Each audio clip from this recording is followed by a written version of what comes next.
सभी श्रोताओं को नमस्कार। श्रोताओं, आज का ये जो युग है इसमें इंसान एक आपाधापी की ज़िंदगी जी रहा है, भाग दौड़ की ज़िंदगी जी रहा है और जिस तरह से टेक्नोलॉजी अपना पैर पसार रही है उसमें मन जो है अशांत सा रहता है। और ऐसे में कई इंसान चाहते हैं कि उन्हें मानसिक शांति मिले और वो स्थिर दिमाग से अपने काम कर सकें और भविष्य में अपनी योग्यताओं के आधार पर कुछ प्रगति कर सकें, कुछ पा सकें जीवन में। इसके लिए वे अलग अलग विधि अपनाते हैं। एक ऐसी ही विधि के बारे में हमने सुना है, हमें जानकारी मिली है और वो है विपश्यना विधि। ये विपश्यना विधि क्या है और किस तरह से ये काम करती है और हम इसमें किस तरह से अपनी प्रगति को बढ़ा सकते हैं, उसके विषय में जानकारी देने के लिए आज हमारा सौभाग्य है, हमारे स्टूडियो में उपस्थित हैं श्री अनिल मेहता जी। सबसे पहले तो स्वागत है आपका। नमस्कार। नमस्ते, आप सभी को नमस्ते जी। और आप हैं चार्टर्ड अकाउंटेंट वैसे तो पेशे से, लेकिन विपश्यना के जयपुर केंद्र और राजस्थान क्षेत्र के क्षेत्रीय आचार्य के रूप में आप सेवाएं दे रहे हैं और पिछले करीब 27 वर्षों से आप इस विपश्यना की विधि से जुड़े हैं और विदेशों में भी आप इस विधि का प्रचार कर रहे हैं। हम हमारे श्रोताओं तक विपश्यना के विषय में जानकारी पहुंचाने के लिए कुछ बातचीत आपसे करना चाहते हैं। सबसे पहले तो हमारे श्रोताओं को ये बताइए कि ये विपश्यना है क्या, किस तरह से काम करती है। भाइयों और बहनों, विपश्यना साधना एक बहुत पुरातन साधना विधि है। करीब 2600 साल पहले गौतम बुद्ध ने इन्हें पुनः खोज निकाला, इसका अभ्यास किया, इससे लाभान्वित हुए और फिर लोगों में बांटा और फिर एक गुरु शिष्य परंपरा द्वारा पीढ़ी से पीढ़ी ये आती रही। करीब 500 साल बाद, गौतम बुद्ध के 500 साल बाद ये भारत से पूर्णतया लुप्त हुई। कहते हैं म्यांमार में गुरु शिष्य परंपरा ने इसे कायम रखा और 1955 में करीब 70 साल पहले एक भारत मूल के उद्योगपति सत्यनारायण गोयनका जी ने इसे सीखा और फिर वापस भारत आके यहाँ सिखाने लगे। 10 वर्ष तक यहाँ सिखाए और फिर विश्व भर में ये फैलता गया। आज विश्व भर में 200 से अधिक विपश्यना केंद्र हैं। जी जी। तो ये विपश्यना जो विधि है इसके विषय में आपने जानकारी दी, लेकिन एक आम इंसान के लिए विपश्यना किस तरह से काम कर सकती है, उसका क्या महत्व है? आप ऐसे समझे, जब से हम जन्मे हमारी आंखें बाहर खुली है, हमें हमारे सुख और दुख का कारण बार बार नज़र आता है। आप आज किसी महिला को पूछो, अरे इतना दुखी क्यों नज़र आती हो, तो कहेंगे क्या करें, सब कुछ ठीक है, बस ये घर में मेरा पति थोड़ा सा बदल जाए और देखो घर में कितना सुख शांति होगी। पति को पूछो, आप इतना क्यों दुखी हैं, बोलेंगे क्या करें, ये पत्नी थोड़ी सी बदल जाए और देखो घर में सब सुख शांति होगी। बाप कहता है बेटा बदले, बेटा कहता है बाप बदले, पड़ोसी कहता है पड़ोसी बदले। हर व्यक्ति को अपने सुख और दुख का कारण बाहर नज़र आता है और हम कितने अपने एनर्जीज इन्वेस्ट करते हैं बाहर की स्थिति को अनुकूल करने में, प्रतिकूल को दूर करने में। और इस सारे प्रक्रिया में हमारे अंदर क्या हो रहा है, इससे हम अनजान होते हैं। हर क्षण दुख, गुस्सा, चिंता, भय ये बोते रहते हैं, जो वास्तविक हमारा दुख है। निरीक्षण की साधना है, कैसे बाहर की बदलती परिस्थितियों में भीतर कैसे शांति कायम रखें, ये हम प्रैक्टिकली सीखते हैं।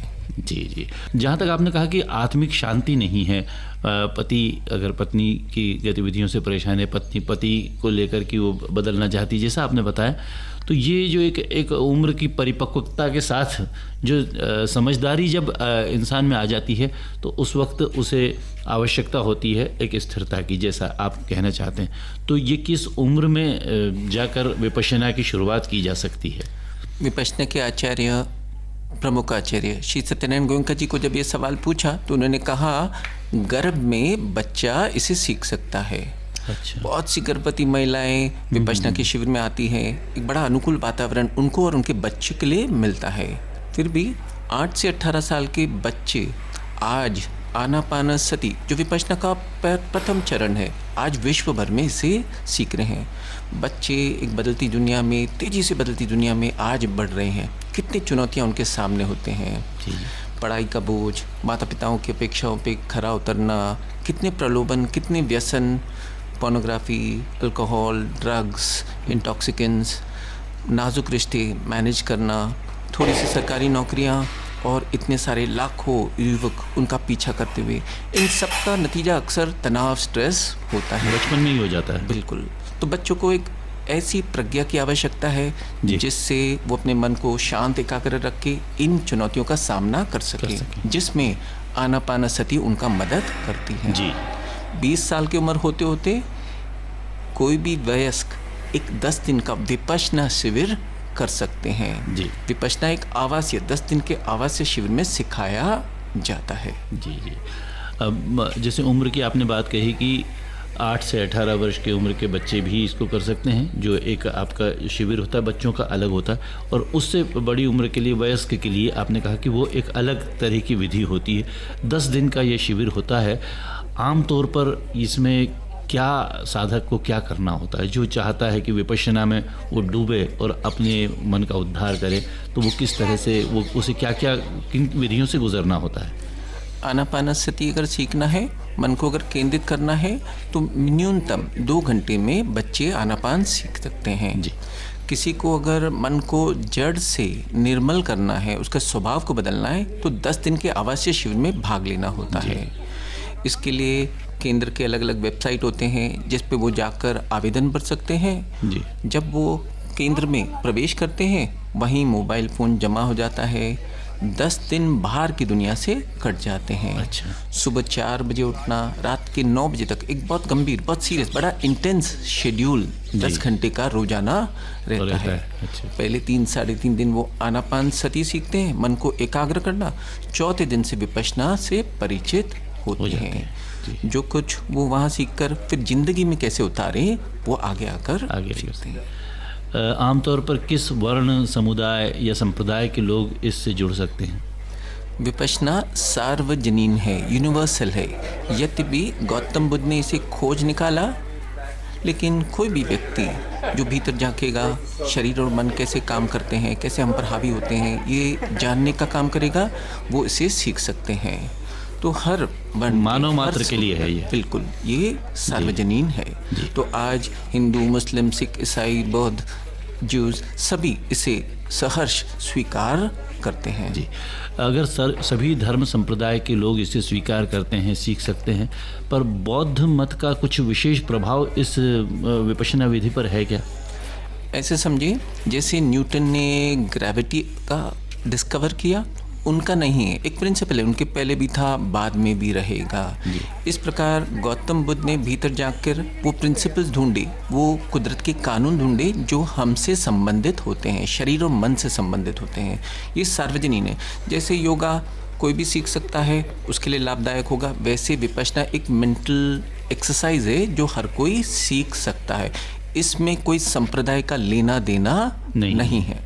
तो यानी बस मानव मात्र कोई भी हो वो जुड़ सकता है, और उसको ये नहीं सोचना है कि उसे बौद्ध धर्म में कुछ प्रवृत्ति किया जाएगा। वो एक विधि है जो बुद्ध ने खोजी थी, जैसा आपका ऐसे कहें, जो कोई अच्छा पति बनना चाहता है, अच्छी पत्नी बनना चाहती है, अच्छा बॉस बनना चाहता है, अच्छा वर्कर होना चाहता है, वो इससे लाभान्वित हो सकता है। अच्छा हिंदू, अच्छा मुस्लिम, अच्छा जैन, अच्छा सिख, ईसाई इससे लाभ ले सकते हैं। जी।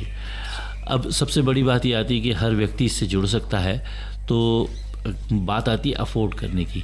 इसका शुल्क क्या है, किस तरह से वो इसमें भाग ले सकता है, कि उसको कितना शुल्क चुकाना होता है इस प्रक्रिया में आने के लिए? विपश्यना शिविर निःशुल्क चलते हैं। रहने खाने का तो कोई खर्च ही नहीं है। साधना जो सिखाई जाती है प्राइसलेस है, अनमोल है। तो ये निःशुल्क विश्व भर में सिखाया जाता है।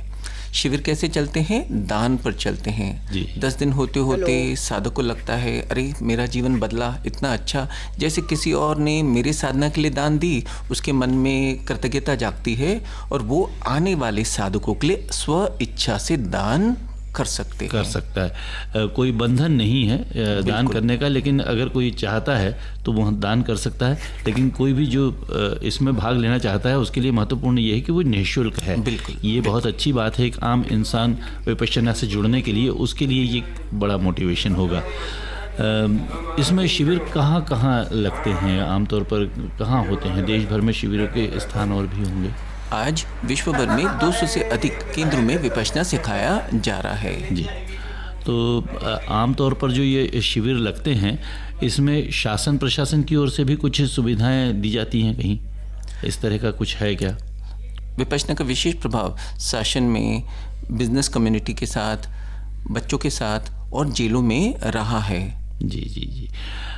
हमने सुना है कि हमारे पूर्व राष्ट्रपति रामनाथ कोविंद जी और प्रतिभा पाटिल जी ने भी इसके शिविर किए हैं। तो ये इस तरह से और भी कुछ विभूतियाँ हैं जिन्होंने इन शिविरों में ध्यान केंद्रित किया है। विपश्यना सबके लिए है, राजा के लिए, रंग के लिए, सबके लिए है। जी, मैंने मेरा पहला शिविर 1997 में 1997 में किया। जी। जब 10वें दिन मौन खुला, मैं पीछे मुड़कर देखा तो लगभग 90% लोग 55-60 साल की उम्र के ऊपर थे। उस समय प्रथा थी, बड़े बुजुर्ग आते थे, शिविर करते थे रिटायर होने के बाद। जी। आज जब मैं आँख खुलकर पे पीछे देखता हूँ तब लगभग 90% लोग 18 से 35 साल की उम्र के एज ग्रुप में होते हैं। पिछले 5 सालों में जो होल प्रोफाइल ऑफ स्टूडेंट्स जो विपश्यना शिविर में आ रहे हैं बदल चुका है। जैसे बताया, नौजवानों की, युवा युवतियों के जीवन में बहुत चुनौतियां हैं। वो आंसर ढूंढ रहे हैं, उनको विपश्यना के बारे में पता चलता है, जाते हैं, शिविर करते हैं, लाभान्वित होते हैं और फिर ऑनलाइन रिव्यू पोस्ट करते हैं। और आज दुनिया इतनी कनेक्टेड है, थोड़े से समय में सबको पता चलता है और एक बाढ़ आ रही है। पिछले 2 सालों में ये समाज के हर कस्बे में सीप इन हो रहा है। जी। आज हम देखते हैं एक बाबर नाई आ रहा है, एक फार्मर है, एक स्विगी का डिलीवरी बॉय है, ऐसे करके हर कस्बे का व्यक्ति इससे लाभान्वित हो रहा है। शासन की ओर से जैसे आमतौर पर कुछ स्थानों पर महाराष्ट्र सरकार और राजस्थान सरकार ने इसके लिए कुछ विशेष प्रयत्न किए हैं, हमने सुना है। महाराष्ट्र सरकार ने 2012 में एक GR निकाला जिससे सभी राजकीय स्कूलों में बच्चों को आनापानसति, विपश्यना का जो प्रथम चरण है, सिखाया जाए। इसी के फलस्वरूप वहाँ के सभी शिक्षकों को 12 दिन की पेड लीव दी जाती है ताकि वो जाके विपश्यना शिविर करें और फिर स्कूलों में उस कार्यक्रम को आगे करें। जी। इसी प्रकार राजस्थान की सरकार ने ऐसा ही पहल किया है। ऐसे ही आसाम, मिजोरम की सरकार ने भी पहल किया है। गोवा की सरकार ने जो गवर्नमेंट एम्प्लॉयज़ हैं उनको 12 दिन की पेड लीव देते हैं ताकि वो जाके विपश्यना करें। शिविर करने से उनका तनाव, स्ट्रेस कम होता है, उनकी एफिशिएंसी, इफेक्टिवनेस, प्रोडक्टिविटी बढ़ती है, इंटीग्रिटी बढ़ता है, जो कि एक सरकार को सबसे ज़्यादा ज़रूरत होती है। जी, बिल्कुल सही कहा। जैसे हमने सुना कि आप विदेशों में भी, जैसे खास तौर पर दुबई के भी केंद्र के कुछ आप कार्य देखते हैं, वहाँ के जन समुदाय का कैसा प्रतिसाद मिलता है? आमतौर पर वहाँ किस तरह से विपश्यना को लिया जाता है? जैसे बताया, विपश्यना सार्वजनीन है जी, दुख से निकलने का एक यूनिवर्सल रास्ता है, तो इसीलिए ये आज सब जगह इजीली एक्सेप्टेबल है।